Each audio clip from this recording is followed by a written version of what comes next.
Welcome to Recharge, the podcast where ancient wisdom meets modern science. Each episode delivers practical, high-impact tools you can use immediately. This is your place to reset, reframe, and rebuild a life with more clarity, energy, and purpose.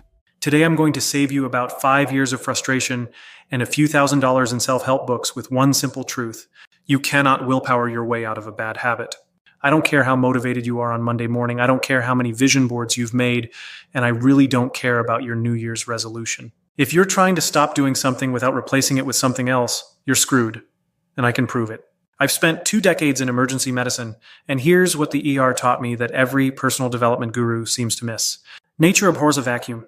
In the ER, we don't just yank out what's broken and call it a day, pull a breathing tube without a plan, airway collapses, remove a chest tube too early, lung doesn't expand. You treat the ER like a demolition site, people die. Your brain works the exact same way.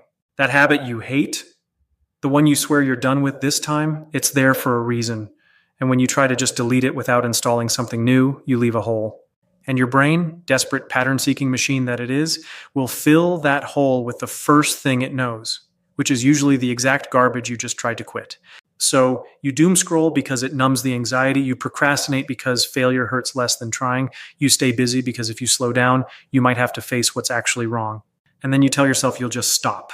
Cold turkey, white knuckle it, mind over matter. How's that working out for you, right? Here's what actually works. Substitution, not subtraction. You don't delete the behavior, you overwrite it.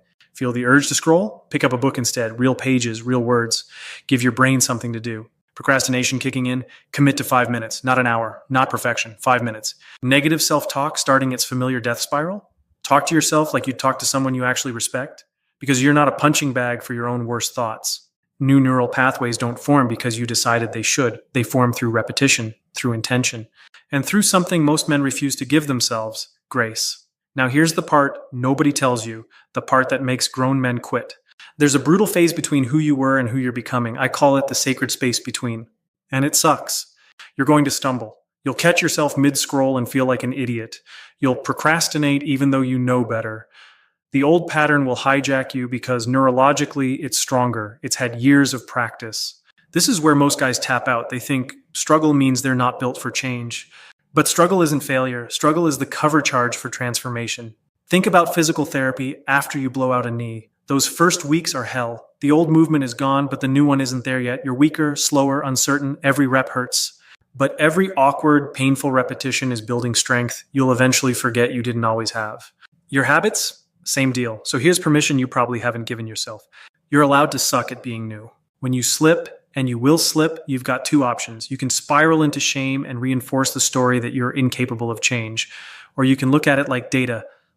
Defaulted to the old pattern under stress. What does that tell me? Grace isn't soft. Grace is strategic. Every time you respond to failure with curiosity instead of contempt, you're rewiring your brain. You're teaching it that change is safe, not a threat. You're building actual resilience, not just performing it on social media. 6 months from now, that new habit won't feel new. The book instead of the phone, automatic. The 5 minutes you commit to, it'll stretch naturally. The way you talk to yourself, that'll be your default. But you only get there if you respect the sacred space between, the messy, uncertain, sometimes painful gap where old patterns die and new ones take root. So stop trying to just quit. Start building what comes next. Replace, don't just remove. Build, don't just demolish.